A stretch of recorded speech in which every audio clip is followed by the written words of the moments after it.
Hello.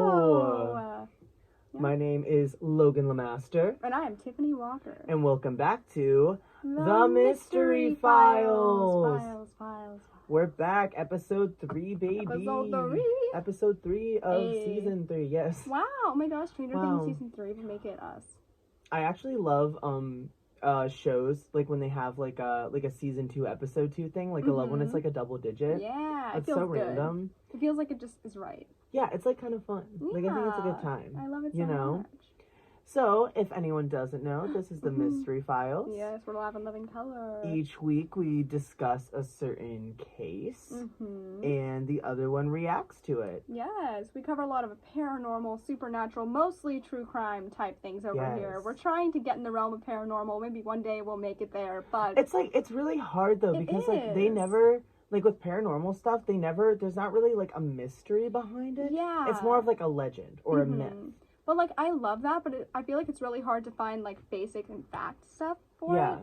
But I want it. But what I like about our show is it seems like every time we do a case, we always find ones that have, like, a little bit of everything in it. It's, like, so, like, you could say, oh, this could have been supernatural, or, like, oh, this could have been true crime. Maybe it was aliens. Yeah, like last week when we had the Mad Gasser of Mattoon. Could have been supernatural. Probably wasn't, but what if it was?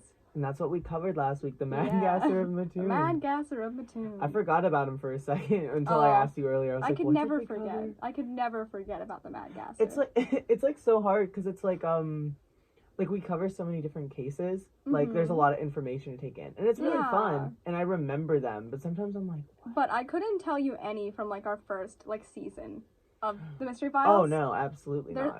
No, I'm wrong. I can remember the first episode of the Mystery Files, and it was because I covered JonBenet Ramsey, and I was so like into it. And then I covered the New Jersey Devil the next week. Yeah, see, we can remember 2. Yeah. Oh my God. Wait. Maybe we're smarter than we're giving ourselves credit for. We might be. Also, I think it's because we were actively posting on social media, so I had the photos.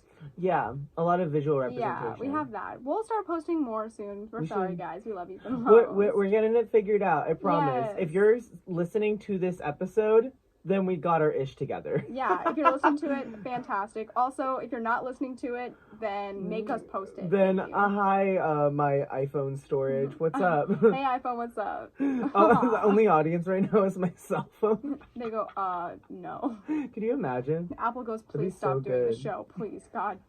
Anything but this. Oh my God. So, do you want to get into my mystery of this week? Yes, this week is Lo Daniel's mystery. Also, before we do that, I think we should announce our special thing coming up. Yes, the Halloween special. I think we should announce the Halloween special. Oh my gosh, you're right. Yes. So let's talk about it. Do you want to take the lead? I don't know. I don't know what all to say because I don't want to give too much away. I just want everyone to be there, be square. It's going to be a rowdy night with a really, really fun case. And that's... We've been working on this Halloween special for, like, the longest time. Yes, we really have. We've had this idea since, like, even before, like, quarantine hit, I'm pretty sure. Yeah. We wanted to do this since January. Yeah, I'm pretty sure. I think it's also going to be fun, like, pick-me-up, like, a fun thing to watch for Halloween-type things this year, because there's not much going on. It's very spooky. Yeah, you can experience it with us. So, yeah. Either you'll be listening, or you can come watch our live on Instagram. And then maybe we can be posting a little video of it so you guys can have a good idea of what it actually is. Yes, that's what me and Tiffany have been really trying to do is, like, make sure, like, our show can be under, like, so many different mediums. More than just the podcast. Yes, we want everyone. I said it on the thing. Stop, we're more than just a podcast. More than just a podcast. More than just a podcast. The Mystery Files. The Mystery Files. But yes, it would mean so much to us if you guys tuned into our Halloween special, which will be next week. Yes, next week on Monday. A lot of hard work going into it, a lot of stuff, a lot of research. Like, it's so great. A bunch of everything. Very yes, excited. We'll be recording Monday, going live on Monday on Instagram, but catch us Wednesday at 8 p.m.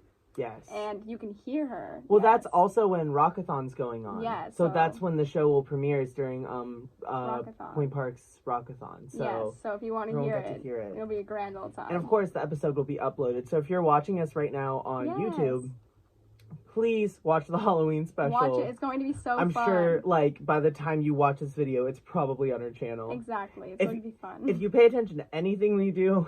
The Halloween special, you must. That's the one. That's the one you have to... I highly agree. I have to pick an outfit for that day. We have to talk about that. That's a lot of pressure. We never really coordinate outfits. Hey, we're both wearing blue. We do? That's true. We accidentally match a lot. You know what we do a lot, though? We wear slides here.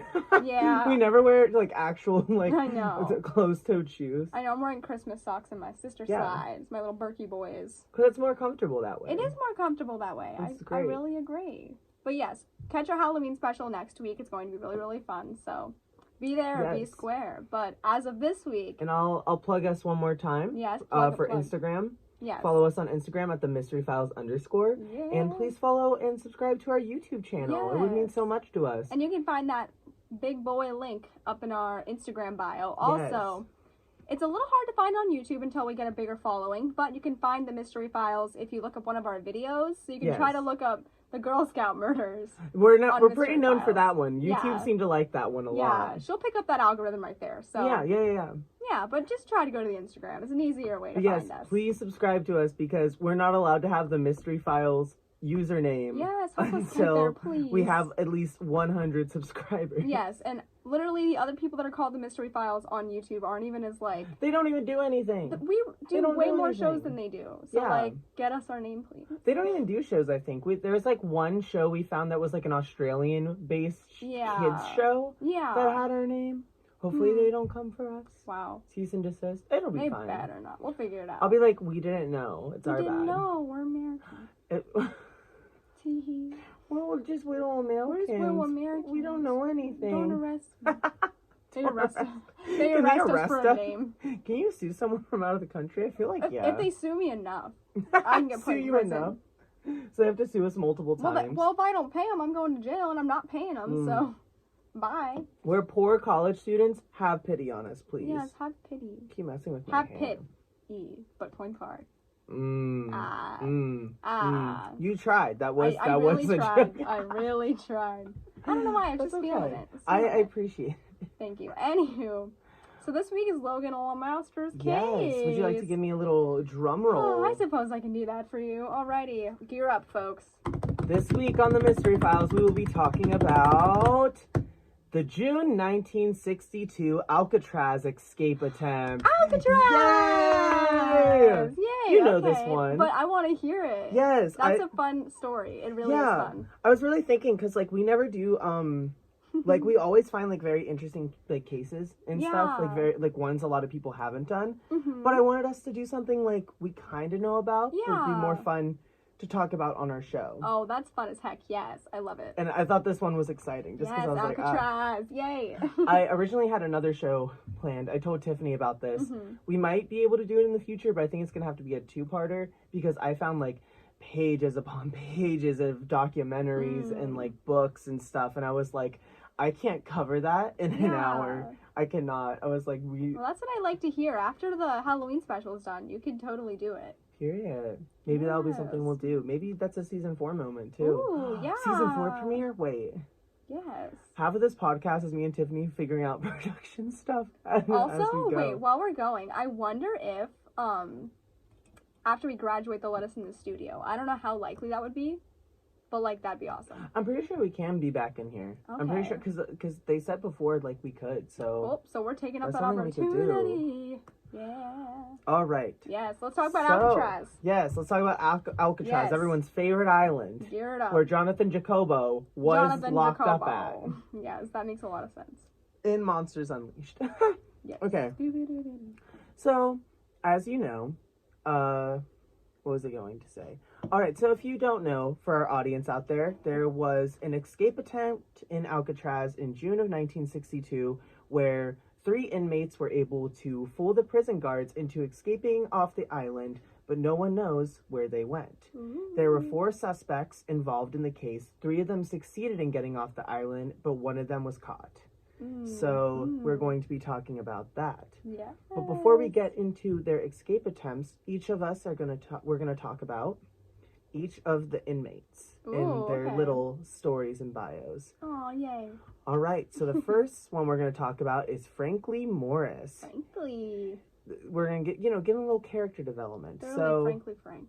He was born in Washington, D.C., and he was abandoned by his mother and father during his childhood and orphaned at age 11, and spent most of his formative years in foster homes. He was convicted of his first crime at age 13, and by his late teens had been arrested for crimes ranging from narcotics possession and to armed robbery. I love how... So, yeah.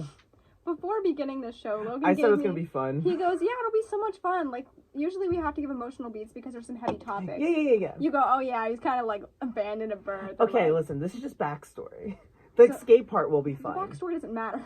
At least we know. At least we know right now. He was going through a hard time. He went through the ringer a little bit, you know? A little shaky out. So yes, he was arrested and taken to Alcatraz based off several accounts and just like a lot of crimes. He was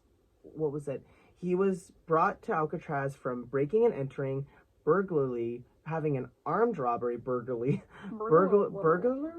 Is that it? Burglary.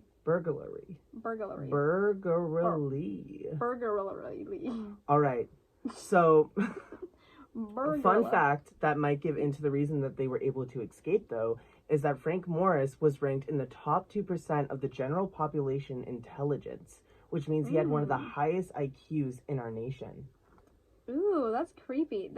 I know that was like one of the prisons that like people couldn't escape from. But if he's in the top 2%, like make it a little more intelligent, maybe. Yes. I don't know. All right. Up next, we have a little duo. We have John and Clarence Anglin, who were brothers, which I didn't know before when we like read about this case and watched it. They were brothers. John and Clarence were. I didn't even know that. Yes. I thought they were just good pals.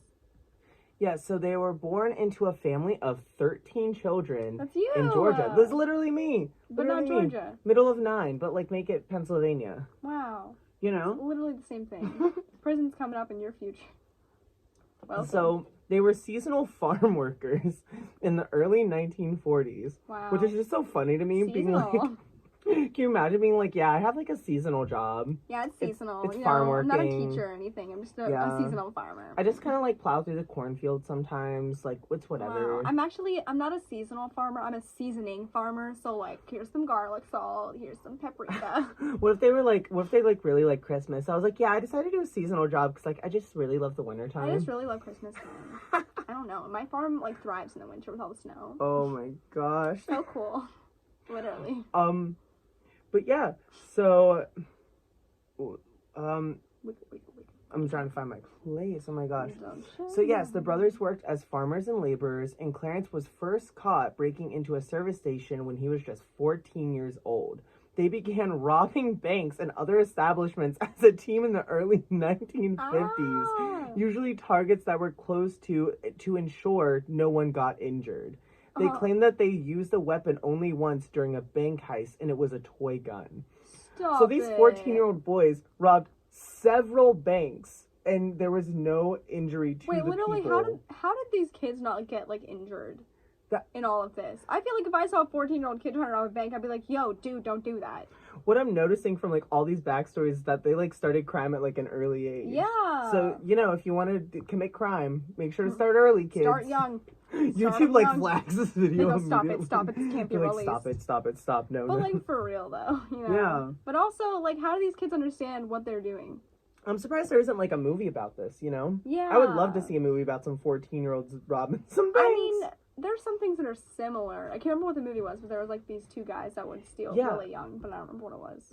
Also, you got like Bonnie and Clyde. They were like not young, but they were like young. Were they young? I feel like they were in their 20s. Google search of the day. My guess is 26. Bonnie and Clyde. Doubt me. How old were they? Bonnie and Clyde, how old were they? I love how you're... They robbed banks.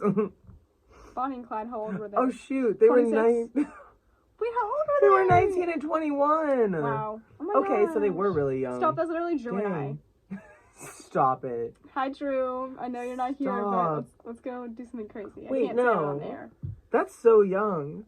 I could never have the power to be robbing. Well, I don't trust maybe. You ever robbed anything? No. I accidentally stole a baby bottle pop once from Walmart. So you did steal. I was gonna say I've stolen, but like by accident. You can like say it, but like what? I've never stolen. You can say it. You haven't stolen anything. I know. You're like kind of scared because we're like on the air, but like you can say it just like subtly. Give me 2 blinks if you stole. What? He blinked twice, guys. He blinked twice. I didn't blink twice. No, I stole a baby bottle pop once when I was 6. Because there was a sign that said buy one, get one free. And I thought it meant, oh, if my dad buys one thing in the store, I get this for free. Logan. So I pocketed like 3 of them. Because my dad got like 3 items. The master. And then, I will say maybe my subconscious didn't know I was stealing though. Because I threw them in my pocket. And I didn't take them out until we got out of the store. And my dad was like, what are you doing? How'd you not get in trouble? Yeah, I asked him, I was like, oh, should we return them? And he was like, no, we're in a hurry. He said, I literally don't care if my son's a thief. I gotta go to Walmart. Walmart, if you're watching this. For legal reasons, Logan LeMaster did not steal 3 baby bottles. Yes, this is all, this is narrative fiction. It's actually a joke. All of the show doesn't even exist. This is all drama. Fun fact. None of it is really real. Oh my gosh. So yeah, they were arrested in 1958 after robbing the Bank of Columbia branch in Columbia, Alabama, which I didn't know that was where Columbia was till just now. I feel like that's not the same Columbia that I'm thinking of. Yeah, Columbia seems like a pretty place, and that doesn't seem pretty. Yeah, so they both received 15 to 20-year sentences, which they served at the Florida State Prison. After repeated failed attempts to escape from the Atlanta facility, the brothers were transferred to Alcatraz because they kept trying to get out. So they were like, we have to put these people somewhere else until they serve their time. Why didn't they separate them? I feel like by putting them in the same place, they can feed off each other's energy to make a plan to escape. That might have been an oversight for them. Yeah. They probably did not really think about it. They should have separated that, because I feel like, imagine you and I get into some trouble, right? Yeah.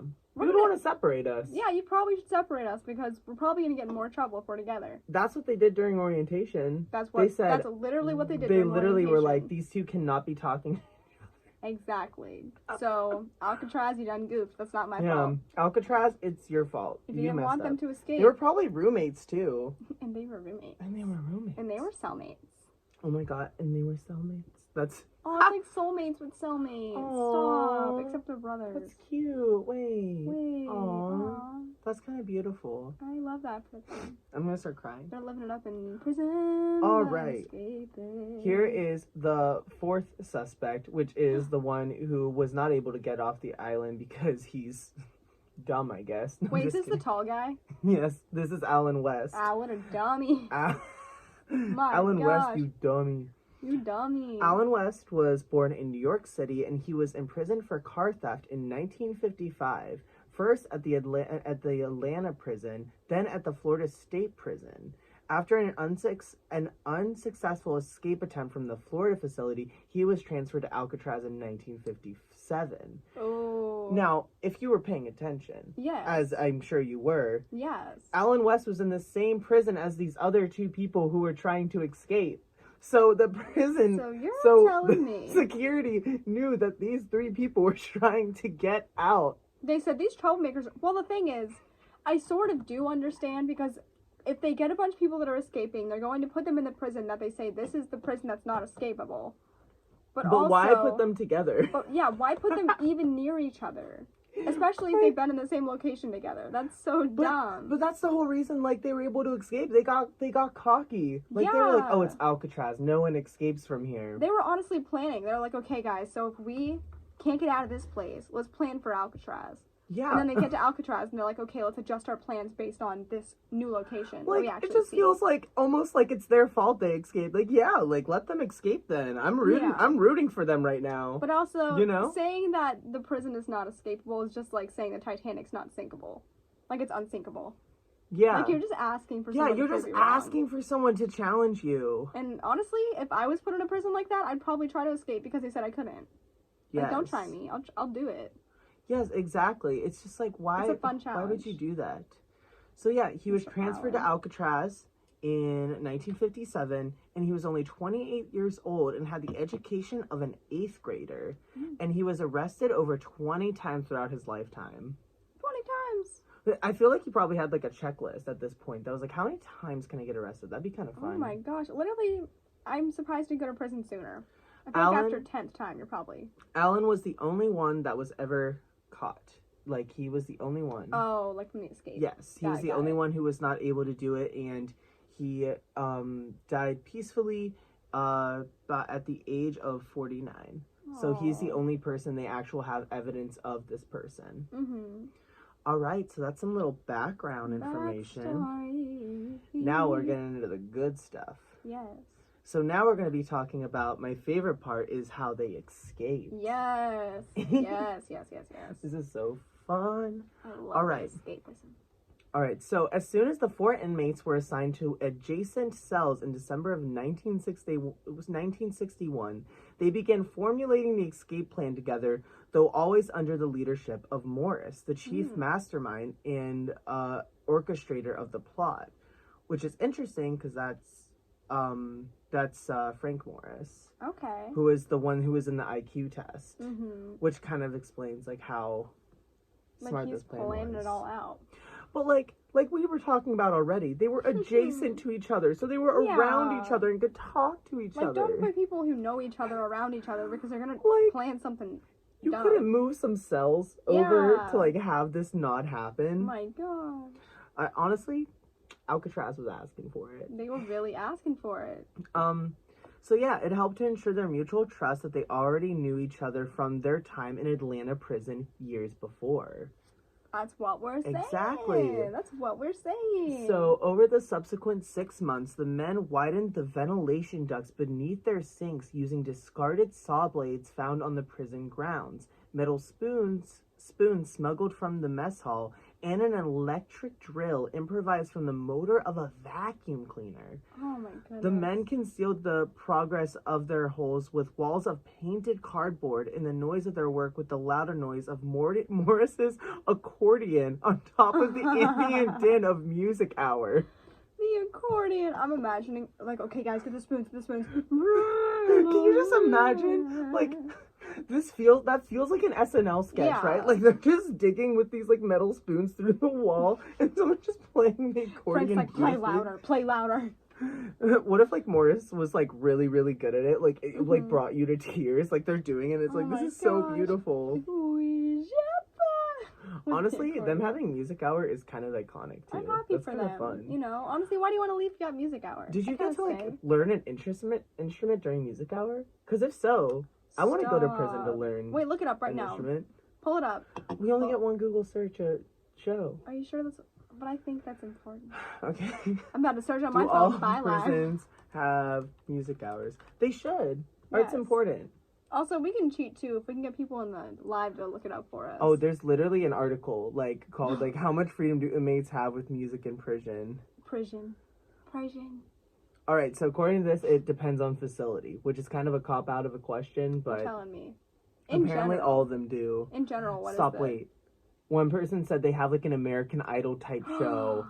That's so fun! I want to go to prison. I want to go to prison American Idol? How do we get tickets? I can... How do we get tickets to, like, prison Do you think Idol? those events are still going on since, like, you know, the pandemic stopped all events? Do you think they're still doing prison American Idol? Is Prison Idol still happening this year with COVID happening? Stop, what if can we call our local prison and ask? Stop it, it's right up the street. What's their number? Someone call them right now. Someone call them up for us, If you call them, you get a gold mystery file sticker. We don't have those. They don't gotta know nothing. Oh my god. We can't even afford postage to send it to you, guys. We can't, that's right. We're not making money off these. We're making nothing. We're making nothing. Except memories. That's why we'd be... Everyone... Just call the prison, guys. I wonder if the winner can go. Winner? If I said the winner gets out of prison. Oh, Alex Starsing went get. Hey, Alex or Benjamin, can either of you call the prison to see if they have Prison Idol happening this year? That'd be Just great. Let us know what happens, or send a nice email. They can't do nothing. It's like Prison Idol. It's like RuPaul's voice over the thing. Like the winner of Prison Idol receives $100,000 and an escape from the prison. Get out of prison free card. And a get out of jail free card, courtesy of NYX Cosmetics. Ew. I hated that. And I'm sweating so bad. Well, you can't show your shirt because you're a member of the everything party. I can't say it. I'm so sweaty right now from laughing in the heat of this room. This my room God. is cold, you lunatic.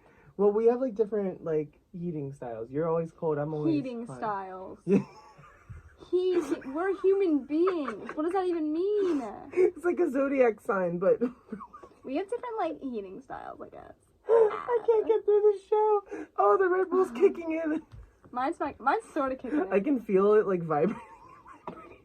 That's how I felt on set yesterday. Oh my gosh, I love it. Yeah, so okay, Prison Idol, huh? Let's so anyway, once the holes were wide enough to pass through, me too. JP.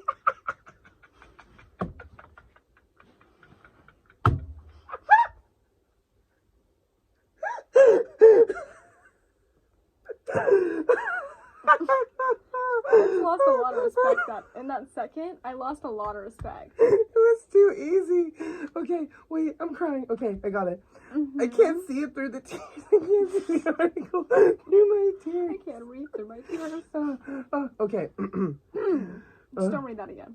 The escapees nightly accused the utility corridor left unguarded directly behind their cell's tier and climbed to the vacant top level of the cell block, where they set up a workshop unbeknownst to the prison staff. Here, with over 50 raincoats, among other stolen and donated materials, they constructed life preservers based on a design one of them chanced to find in a book called Popular Mechanics. Stop, this is their challenge. This is one of their challenges on RuPaul. Stop. Oh my gosh. He said you must make it. Stop, can you imagine? The prison garden. Alright, as well as a 6 by 14 foot rubber raft, the seams carefully stitched by hand and sealed by steam pipes heat. Having manufactured the raft, they inflated it with concertina rigged to serve as bellows and furnished the necessary paddles from scrap wood and Clifford screws. Finally, they climbed up the ventilation shaft bound for the roof, and finding ponderous fans in the way, removed the rivets holding it in place. Ooh. So, other thing. There was an abandoned, thing in Alcatraz. There was an abandoned prison floor. Why would you not, check that, too? Yeah. It's so cocky. If you're gonna make a prison that is all about, making sure people not escape. Yeah, of course. Wouldn't you want to check every single inch of that place at all hours of the day? The thing is, they're probably we're not going to hire anyone for that floor. They're going to pull the toy store and say, we're not going to hire cut anyone. wage. They take a cut wage. They're like, yeah, I don't want to hire another worker. Floor 16, I just can't afford that now. I'd rather take the extra $250 a week, baby. Even if they just check it once a day, or something. Have security cameras. Yeah. Literally something. Do they have security cameras back then? That's a stupid question. What year is it? 62. Yeah, I mean, I feel like they're not perfect, but it's something. It's like an Android camera, so it's just it's just very big. It's very pixely. No hate to anyone who has an Android. Oh no, anyone who has an, as always, if you have an Android and you listen to the Mystery Files, this joke doesn't apply to you. This joke doesn't apply to you. If you like our show, all jokes don't apply to you, and that's a fact. Wow. And I think that's Couldn't beautiful. have said it better. Get that on a t-shirt. Also, can we just talk about the fact that they got to read books called Popular Mechanics and stuff? Come on. They're like, okay, how to build an escape plan. Yeah, literally they got to Alcatraz and they really want to leave. It's almost like they were testing them, or they were playing with them. They hand them a book that's good luck. Okay, see what you they can do with want that them to information. leave or something. That's like a teacher saying, hey, here's an answer sheet, but don't use it on the test. Exactly. Exactly. If Definitely. you don't want people escaping, don't give them the tools to do it. Don't show them how to escape. Also, for the fan thing, why did they not, when they're messing with all the fan stuff, why did they not take some of the fan pieces for something? That could have been really if it was smart. a big, wide fan, you could use that to make your oars instead. They might have been too heavy. That could be a possibility. Maybe. Or some kind of weapon or something. I will say they might not have wanted to, because I feel like the prison could have noticed if a fan wasn't working, and then the whole plan could have been gypped. That's fair. However, unbolting them and just leaving them in place would have been fine, because they could just put it back together instantly. You know what I mean? Makes sense. You know, it's possible, but I get where you're coming from. Like, even, like, before they, like, left to escape, like, using it. That would have been fine. Also, I wanted to say, this is not me, I'm not belittling their escape plan, because it's very genius. I just think the prison was very dumb. Oh, definitely. So, not downplaying how genius they are, how smart they are. We love you guys for trying. Yes, good job for trying. Good job for trying. A for effort. You literally kind of got there. I can't be upset with that. Alright, so the men concealed their absence while working outside their cells, and after the escape itself, they sculpted dummy heads from a homemade papier-mâché-like mixture that was made of soap, toothpaste, concrete dust, and toilet paper. They're artists. They're innovators. Like, they sound like they're really talented. Like, I want to, like, sit down with them and, like, understand. I just want to be friends. Like, have a crafting party with these guys. Come on. Like, they're just so smart. They learned those crafts in prison, too? Yeah, so papier-mâché our heads. They were able to give the dummies realistic appearances with paint from the maintenance shop and hair from the barber shop floor. Ooh. With towels and clothing piled under the blankets in their bunks and dummy heads positioned on the pillows, they appeared to be sleeping. Isn't that crazy? That's so weird. Like, it's just crazy to me. Like they saw those. Oh, you have a thing? Battery, love. You might want to get that checked out. You might want to say close. You said I'll have enough power. Yeah. I'm just kidding. My phone said we'll see. But no, they did all that, and I just think it's just like so smart. They saw the hair on the floor and they're like, I can make a wig out of that. I'm like, I'm gonna try it. I'll give it a chance. All right, so now we get to the actual plan. On the night of June 11th, 1962, with you said. June 11th. With all preparations in place, the men began their escape. However, the cement employed to shore up crumbling concrete around West Vent had hardened, diminishing the hole in size and fixing the grill in place. By the time he managed to remove the grill and re-widen the hole to egress, the others had already left. Oh. As he was soon to discover, he busted out to the prison roof only to return to his cell around sunrise and go to sleep. Wes went on to cooperate fully with investigators and give them a detailed description of the escape plan, in consequence of which he was not punished for his role in it. How? That's so surprising. I mean, he gave them information about it, so... Yeah. But yeah, the reason why he wasn't able to escape was because, you know, it's like concrete. Yeah. So they dig the hole through it. The concrete kind of like started to cave in and settle. So when he went to like go do it, it already caved, so his body couldn't fit through. That's so sad. Can you imagine? Man. That's like, I think, like the ultimate like fear of missing out. Like not being able to escape prison with your friends. I was so close. You're like, wait, guys, wait for me. I was so excited to escape prison. All right, so from the service corridor, I cannot talk tonight. You're doing grand, kid. Me. I'm gonna take another little swig of this Red Bull. This Red Bull is something special. She's a beauty. This is the Mystery Files, brought to you by Red Bull. Stop. I feel like we can get a brand with them. We could. A brand new. I'll reach out. So from the service corridor, Morris and the Anglins climbed the ventilation shaft to the roof. Guards heard a loud crash as they broke out of the shaft. But since nothing further was heard, the source of the noise was not investigated. Stupid! That's so dumb. That's literally so dumb. Like, it's the whole cockiness thing. Like, they were like, oh, no one got out. It was just, like, the ground settling or something. They just didn't feel like doing their job. That's all it was. Honestly, though, like, I feel that. Like, if I was a guard in Alcatraz, I'd be You're like, another noise, for real. Another noise? Are you kidding me? The boss man's already got me feeling down. I just want to go home. Oh my god. It's I just so dumb. What did they do in the 60s? I just want to go home. I just want to go home and watch my television set. I just want to watch something on the telly. I just want to sit on the chair and drink my beer. Drink my beer. Yep, that's what the man would say. That's it. That's what any man would say. Acting, people. Acting. Thank you. Yeah, so hauling their gear with them, they descended from 50 feet to the ground by sliding down a kitchen vent pipe, then climbed two 12-foot barbed wire perimeter fences. ouch. Ow, my hands hurt thinking about that. It reminds me of that scene in Fantastic Mr. Fox when they're like run and they're like going up the electrical thing and it's like ooh. That. Are their hands like okay? They're probably like not okay. I will say these guys are committed. They sound like military men. Honestly, they're smart. So at the northeast shoreline near the power plant, a blind spot in the prison's network of searchlights and gun towers, they inflated their raft with the concertina. At some time after 10 p.m., investigators estimated that they boarded the raft, launched it, and departed toward their objective, which was Angel Island, 2 miles to the north. Ooh. So yeah, that's basically the escape plan. So did they make it? And that's where the mystery sets in, because no one actually knows what happened to them. Ooh. Think they changed their identities when they got there? Well, there's more to the story.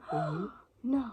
So now we're going to be talking about the investigation. The investigation. Thank you. All right, so the escape was not discovered until the morning of June 12th of 1962 due to the successful dummy head ruse. No one knew that they were gone until they did morning wake-up call and they were not responsive. Oh. And that's when they found out that they were already gone. Mm-hmm. At the time of the escape, Warden Olin G. Blackwell was on vacation in Lake Beresis in Napa County, Florida, and he did not believe the men could have survived the waters and made it to shore. In a joint effort, multiple military and law enforcement agencies conducted an extensive air, sea, and land search over the next 10 days. On June 14th, a Coast Guard cutter picked up a paddle floating about 200 yards off the southern shore of Angel Island, which is their location. Yeah. On the same day, and in the same general location, workers on another boat found a wallet wrapped in plastic, complete with names, addresses, and photos of England's friends and relatives. That's concerning.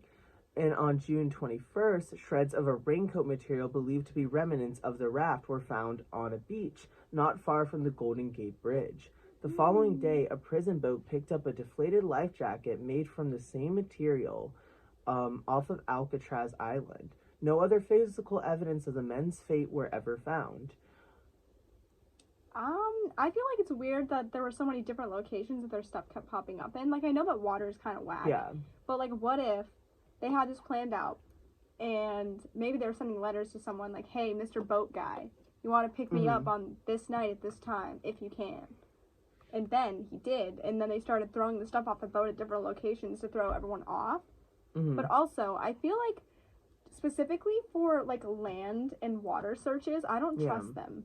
I feel like leaving a wallet is so like possible. You know what I mean? Yeah, definitely. Like leaving a wallet is something they could have definitely done. Yeah, just throw your stuff out. Yeah. So one of the biggest theories that people have about this, and I'm sure you know, is that the FBI officials, at least publicly, were almost 100% sure that the men drowned and weren't able to make their location because they never found the raft. Yeah.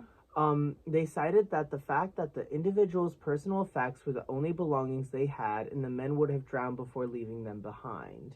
However, when authorities searched for bodies, none were found. Like, I don't know. Like, I just feel like I would leave a wallet behind if I'm trying to, like, save my life. You know what I mean? Like, but a wallet. Also, if you're planning on, like, literally, if you wanted to change your identity, get out as fast as you can, you wouldn't be going to those people in the first place that are your friends and family, because that's how you get caught. Yeah. I just don't agree. Yes. So during the investigation, Robert Checky, a San Francisco police officer, said that 1 a.m. on the morning of June 12th, which was 3 hours after the escape, he saw an illegal boat in the bay area near Alcatraz. A few minutes later, the boat left heading under the Golden Gate Bridge. This led to speculation that the prisoners might have well enlisted outside of Confederates to pick them up by boat. During the investigation, FBI dismissed his accounts out of hand. Which, one thing we both know from this is that investigators don't like doing their jobs. They really don't. Unless they're getting paid a lot of money, and I highly doubt they were. So that truly makes me believe that they got away. Oh, definitely. If they got past the Golden Gate Bridge, girl, they're in San Francisco. They're really safe. They're in San Francisco. They probably left San Francisco. They probably changed their identity and went, see you later. They went to the Bahamas. They went on vacation. They're gone. I don't know. I don't think they're dead. All right. So, according to FBI reports, on July 17th, 1962, a month after the escape, a Norwegian ship named the SS, Norfagill. Wow, perfect. Norfagill? Norfagill. Norfagill. Norfagill. Maybe the J is an H, I don't know. Norfagill. Anyway, they spotted a body floating in the ocean 15 nautical miles from the Golden Gate Bridge. The ship did not retrieve the body and did not report the sighting until October. Bro, what? That could have been anyone. Also, I watched this video recently that said, like, a lot of people jump off that bridge. The Golden Gate Bridge? Yeah. Like, really? when, like, they're committing, like, suicide or something. Mm-hmm. They'll, like, jump. That's a popular bridge for people to commit suicide on. Oh, I think I knew that. Yeah. I might have known that. That's, like, a big thing. So, like, I don't think it could necessarily... I mean, it could be one of them, but I feel like... Also, like, would the body have still been, like... Floating, yeah. A month later. No. Wouldn't it like the current have taken it under already? Yeah, it would have been... Like, it would have already been gone, I think. Mm-hmm. So I just don't see, like... One of the biggest problems I have with all the mysteries we do is that so many investigators will find an excuse to make it something that's solved when it's probably not even the cause to begin with. Yeah. Because we've seen so many cases turn cold when they're not even, like, really actual evidence. Well, because no one's trying to look for it. Also... Why did no one check the dead body? Did they just go, yeah, there's a guy floating in the water. It's fine. They reported it 3 months later. Yeah. Are they okay? Is there, like, a paperwork system they have to go through reporting it? Like, do they have to go through the levels? Why did it take so long? I feel like that's also a legal issue because you can't just ignore a dead body. That's, like, really messed up and probably illegal. Mm-hmm. So, yeah, So, FBI investigators announced their official position to the public that while it was theoretically possible for the men to have reached Angel Island, the odds of them having survived the turbulent currents in the frigid waters on the Bay area were unlikely, and what doubtless served to shore up the line of official denial. The final FBI report followed the disclosure that the escapees, as per West, had planned to steal clothes in a car upon reaching land, with categorical insistence that no such thefts whatsoever were reported in the immediate area. But that also doesn't mean anything. But also, they could have had someone who was in on it with them that picked them up. It doesn't have to be a thing they stole something. Yeah, exactly. And it could have been something where people didn't report it. Yes. Because people could receive money because they're covered for, like, people stealing stuff, and they'll just take the money over their old janky car. I don't know. So basically the case remained cold, and they decided that they drowned and died trying to escape, which is such a boring answer. Which I don't believe. But like even now to this day, there's still a lot of speculation as to what happened. Mm-hmm. And one of the biggest reasons for this is because of some reported sightings. Sightings! Get your sightings here. Alright, so since the escape of the 3 men, there have been many sightings of them reported and leads to their whereabouts admitted. A day after the escape, a man claiming that John Angling called a lawyer, Eugenia McGowan, in San Francisco to arrange a meeting with the U.S. Marshal's office. When McGowan refused, the caller terminated the phone call immediately. But they dismissed the call as a prank. Mm-hmm. How would you know about it a day afterwards? Like, the news did not know about it yet either, so how would some random kid already know? Yeah, no. I just want to know why they called a lawyer, though. Like, I don't know. They're like, okay, well, maybe they wanted to change their name or something. Yeah. So, one man also said that he ran into Morris, having known him for 30 years at a stop in Maryland, and described him as having a small beard and a mustache, but refused to give further details for his safety. For his safety? Does he have, like, a gang behind him or something? That's what I'm saying. I'm like, He has all the guys he's met in past prisons ready.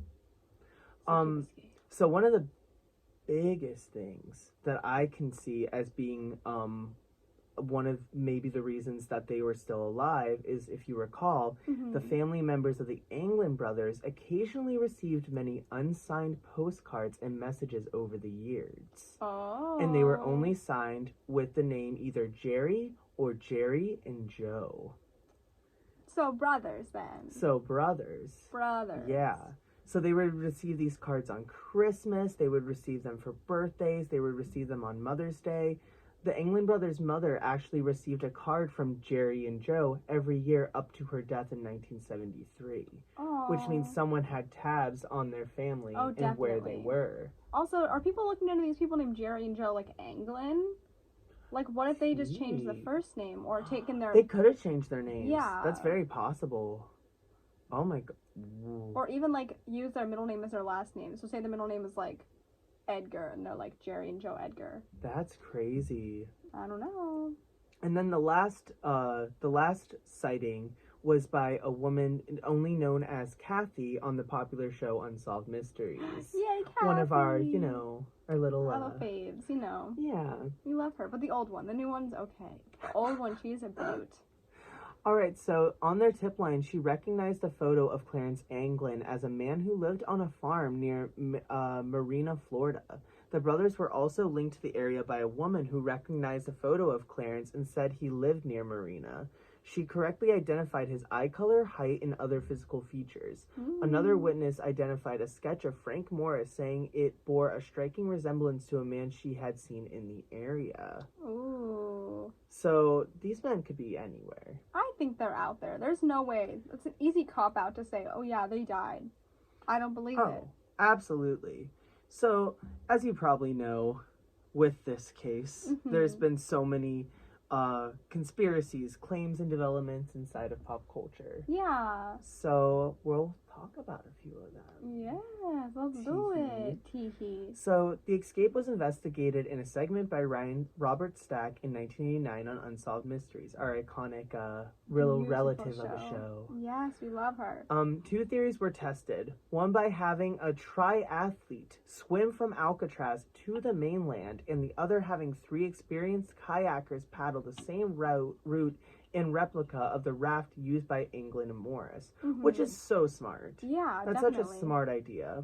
While the rafters failed due to their raft being unseaworthy and had to be rescued by a motorboat that was shadowing their progress, the swimmers succeeded in making it to shore, which means it is possible to swim. But was it a skilled swimmer?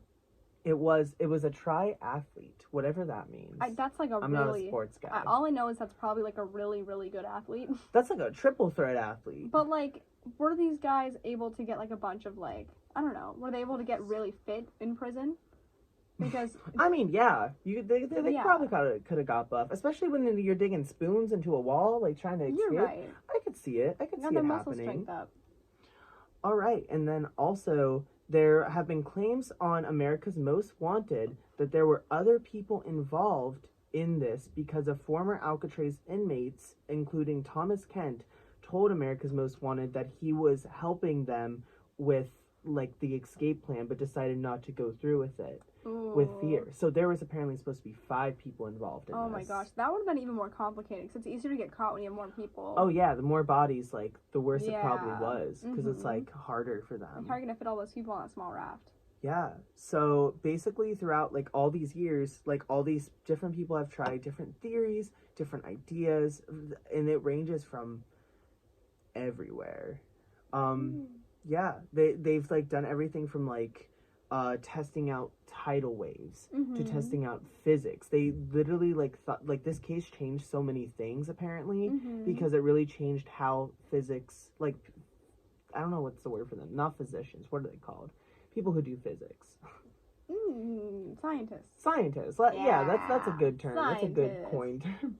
But basically, they, like, had to re-understand the idea of how, like, physics worked based on these ideas, and was it even possible? And they found a lot of, like, very interesting stuff inside of that. That's fun. But yeah.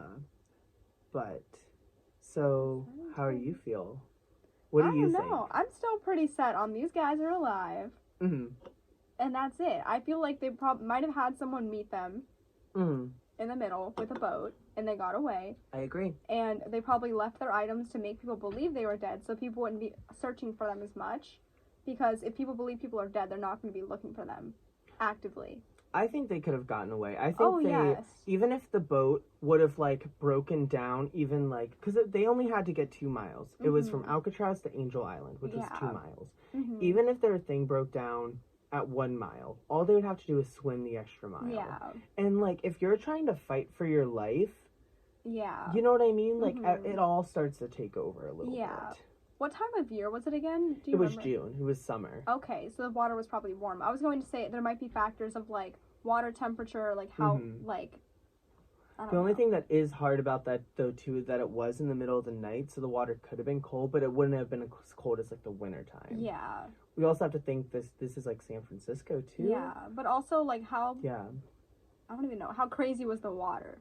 Yeah. You know what I mean? There's, like, a lot of different things you have to, like, put into thought. But I feel like they got met up. Because I feel like, I don't know, I just don't believe they swam for some reason.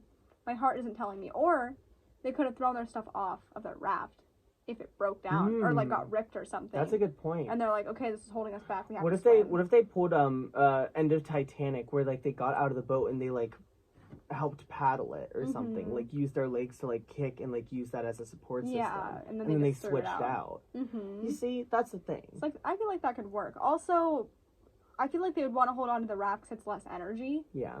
I don't know. I just feel like they definitely escaped. A, because it's more fun, and I don't think it's completely unlikely. Yeah.